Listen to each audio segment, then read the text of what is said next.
Rightio. Good morning, fellas. Happy Friday to you all, because didn't record last night. So I usually record after team sheet, but 2 weeks in a row, just couldn't find time to record on Thursday night. It's all right, not much happened. Mighty West Coast destroyed Essendon last night, so I'm pretty happy. Been a pretty good week so far.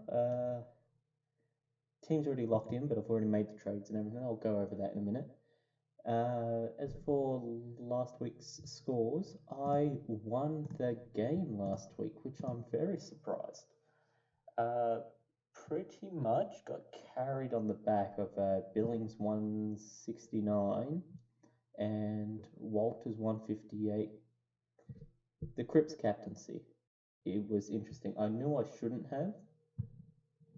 And the Fife one, what happened is Fife, it was about half time of the Freo game. Fife was not doing too great. I thought, well, it's 50-50 at this point. And then he had a good second half. But in the second half, I was away. I was watching a movie. So I didn't actually have a chance to change it. And I didn't really even want to captain Cripps. I wanted to captain McRae instead. So that, even with that, still won. Because, well, Hooley 68 and a Matt Parker and Cripps only getting 78. That kind of won me the game low key, but yeah. Big win. I didn't think I'd win at all through the buys. I thought I'd be going 0-3, but it looks like I'll be going 1-3, which all things considered isn't the worst. Yeah, 0-2 to 7, the most unstoppable run in Supercoach history. Look it up. 7-game win streak, blowing people out the water. And then buy rounds. Buy rounds is just the chaos rounds. It's pretty random, really. That's why I proposed an idea for the NBA, the AFL to kind of change it up a bit, and instead of having teams take it like within 3 rounds, do every team just takes 2 weeks off, and in that time you have the mid-season trade period, which I think would work fine. All right, this week we've got pretty much everyone playing, besides Cripps, Cornelia, Williams. That's pretty much it. Everyone else is sort of playing, unless they got dropped and I didn't realise. I didn't check the team sheets, so it's interesting. I'm hoping Dylan Clark didn't get dropped, but I'm pretty sure I saw him last night get a.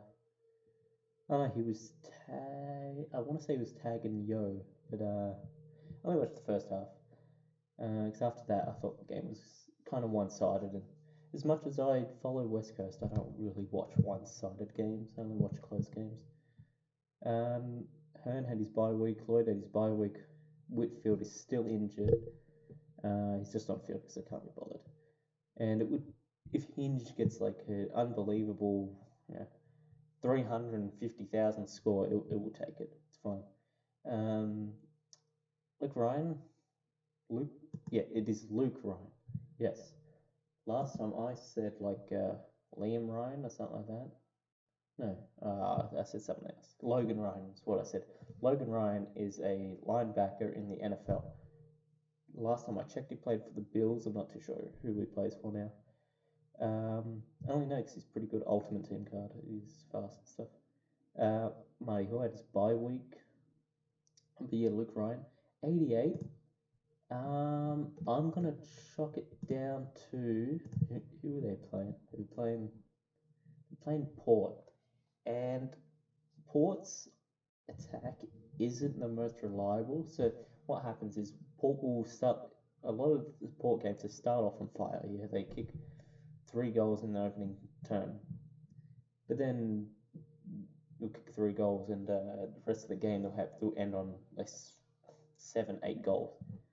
They're not the most reliable offensive team, so the ball doesn't end up in Port's offense, which is Fremantle's defense, and then Ryan doesn't touch the ball. And the other guy, the rookie who's the replacement for Pierce, Griffin or Griffith or something like that. I was tempted to bring him in this week.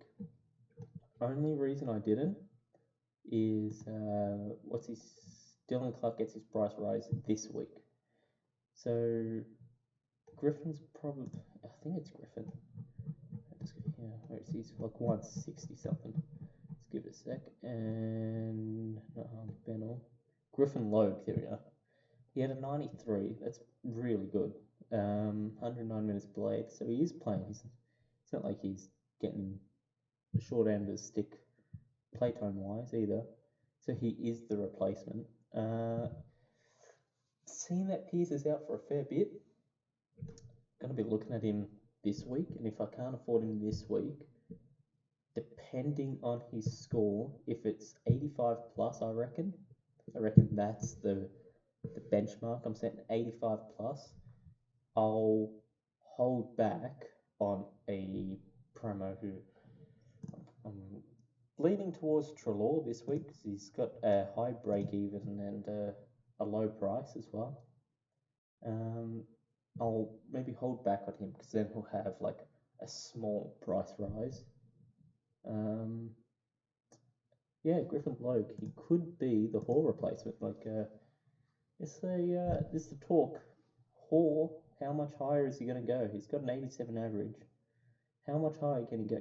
He's not going to reach 500k, but 450, is that possible? That's a conversation that's open, I believe. Dersma, he's on the way out.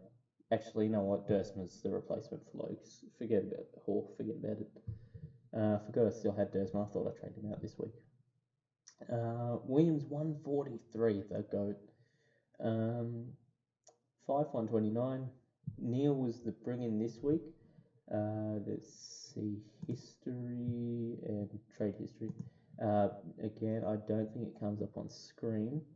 No, it doesn't yet. You can only see, I took out Atkins, I took out Bolton, I took out Answorth. Answorth might be a bit early to take him out, same with Atkins. But considering what I'm getting back in, I think it's worth. For Atkins, I brought in Dylan Clark. For Bolter, I brought in Marbia Chol, who, I already know, you're saying, but he's not going to play. It's a one-game wonder. If he does, I see this as a win-win. If he plays, if he can play 2 more games, which is, I'm not going to say it's out of the question because he played so good, and I can't remember if he got dropped or not. If he can play 2 more games, he gets a price rise, so I win.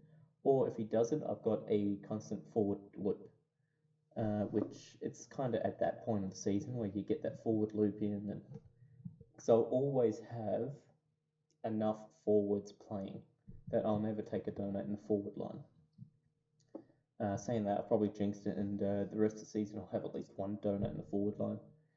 And for Answorth, or it was kind of for Atkins, was Lockie Neal, who I didn't start with, and I instantly regretted it when he went on that tear at the start of the season where it was like 150, 170, 140, 150, stuff like that. He was going crazy. So I did regret that. So now I've got him in. It's probably the lowest price he'll be at. Yeah, it's definitely going to be the lowest price he'll be at. I don't see him getting any more. Look, he started 120, 140, 170, 140. He had a sub-ton, then 140, 148. Man's a beast. The Brisbane system really unlocked him. Tim Kelly had his bye. McRae, the 150. I forgot who they were playing against. Carlton, not surprising. Jaeger Amira. Oh boy. This dude. Okay, he was getting tagged, sure. You can say he's a Rory Sloane type, kind of Rory Sloane a year ago, 2 years, where, he can kind of get the job done. He can get like a 120, 130. He won't, it's not like he will, let's be honest. I think his highest score of the year is I want to say 130. His highest score of the year is a 133. I extremely heavily regret not trading him. I should have traded him at the start of the season instead of Taranto, which would have, because they were at the same price point, I would have got the same in. It's like I don't regret making the Toronto trade because it brought in Lloyd, it brought in more players for me. It's like the sum of a lot is better than the sum of one. But I still would have been able to make that trade with O'Meara, but I think that was the 133 week. So it was like a 120 week or something like that. So I didn't trade him out. And now I'm not too sure on what I can do with him because there's one more mid I've got to upgrade. So it's probably Bewley or Baker. Whoever doesn't get dropped is probably getting upgraded. It's probably going to be Trelaw, could be Matt Crouch, it could be I don't know who else is in that price point. There's got to be other people in that price point. Have a look in a minute. Yeah, Cripps 78, not a great game. O'Meara, he could be going. He could be. Depends on the price fall versus everyone else, or if it's just better, look, take the loss and keep him. If it comes back, in the finals, he gets another 43 and a lose. Well, that's just, didn't pick the right team at the start of the season. Into the forwards, danger by Walters is finally picking it up into the play that I saw, and that's why I brought him in. A 110, a 127, and a 158. And then this week he's got Melbourne, who can't play defense. So I'm expecting another big score. Travis Boak, 121. He had a super slow start to the game that I was worried. I thought, oh no, I brought him in and it's broken him. But nah, he played all right. Jack Billings, 169. That was out of the blue. I wouldn't have expected it. Who was it? I mean, it was Gold Coast. So would I expect it? No, I'm going to say I didn't expect it because he hasn't done anything really that huge this season.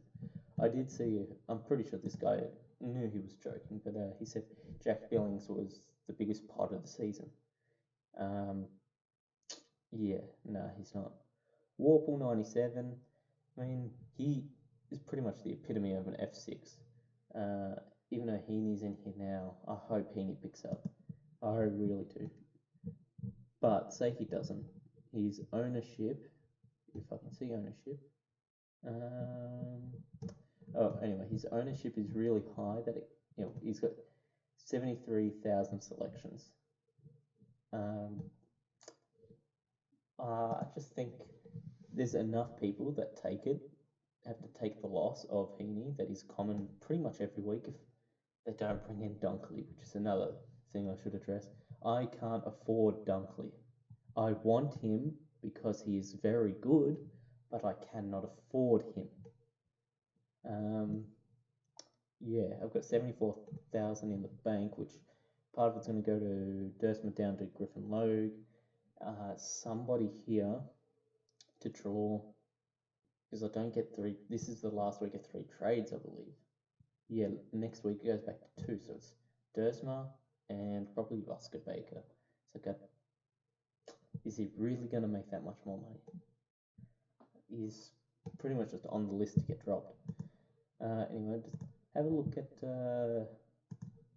right now. The price point is sort of 500. I'll go 520.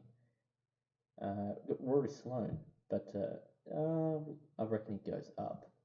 If you can afford him, bring him in. If you can't, well, whatever. He is pretty big though. He's got a 108 average, the highest average of the people on here on this list. Adam Trelaw. Now, Jacob Hopper is a pod. He is a real pod. 104 average, 3-round average. He is a real pod. He's a real person to look at. It's not just a glance past. Ricky Henderson, I reckon you've missed the boat on him. Caleb Daniel, I think, is a little bit overrated and inconsistent because of his size, even though his scores would make me say he's consistent because he's averaging 102. I just believe that every game you kind of take in look here. See, I can't say he's inconsistent, but I do believe still he's inconsistent. Just because of his size, he can get locked down. Jeremy Cameron's a forward. Dion Prestia, no way. Dyson Heckball, nope. David Mundy, $4.99. I don't think I could get him into the forward line. And for me to get him in the forward line would probably mean danger in the midfield. And I think I'll be honest, I'm not thinking about starting with danger next year. I think I'll bring him in later on. But, it depends on next year. Angus Brayshaw is probably the biggest disappointment of this year. And that's all of football, not just Supercoach. But yeah, there's not too many other people around this price range. So you got Sloan, Trelaw, Mundy. That's it. I saw Fiorini, but I just want to check his average. Not too much, not enough to look at him, but where is he? No, alright, whatever, doesn't matter. It's not that important. But I know that he's, every time I look at a Gold Coast score, and he's doing alright. Right, so far, this matchup, it's going great. Bagley, just 95, yeah, thanks. Great, love it. And because it's pretty close to a ton, it's going to be counted in the 18. I'm still predicted to win, but don't look at the predictions. Predictions are always wrong. Look, I'm relying on a Warple. I'm relying on that guy, Jaeger O'Meara, who I'm close to getting to the point of calling a bona fide scrub. I'm close, because there's not much you can do once he's tagged. And almost every team in the AFL at this point has a tagger. Luke Ryan, man, hasn't it? Alright, I made the joke last video about this guy being a low-grade YouTuber. Go check him out. Steve R800 is a good YouTuber and influence on this channel. There you go, there's your promotion out the way. Jack Billings, if Jack Billings goes off again, I win. That's kind of what it comes down to. If he can go off and get a 150, a 160, something like that, I win. Or even a 140 against Brisbane at Marvel, it's possible. It's not the most impossible. Brisbane have given up big scores this year. Do I even bother? I'll have a look, whatever. This league's pretty much dead to me at this point. I play a one league Supercoach most of the time. I don't like playing multiple leagues. Yeah, this guy had Merritt and Bagley, so yeah, I'm deleting them from memory. I'm not even looking at that guy. But yeah, that's it for this episode. The final week of the buys. Hopefully I can go 2 of 3. 2 of 3 would be a charm. If not, 1 of 3 is fine. Like 1 of 3, got a hard schedule coming up, but a lot of them are kind of should wins. And because I'll be full Premier, they really should be full, should win situations. Yeah, that's it for this week. I'll catch you all next week in the next episode, which won't be a bye round. And you never know, it could be also recorded on Thursday, which I tried to record on. See you all next time.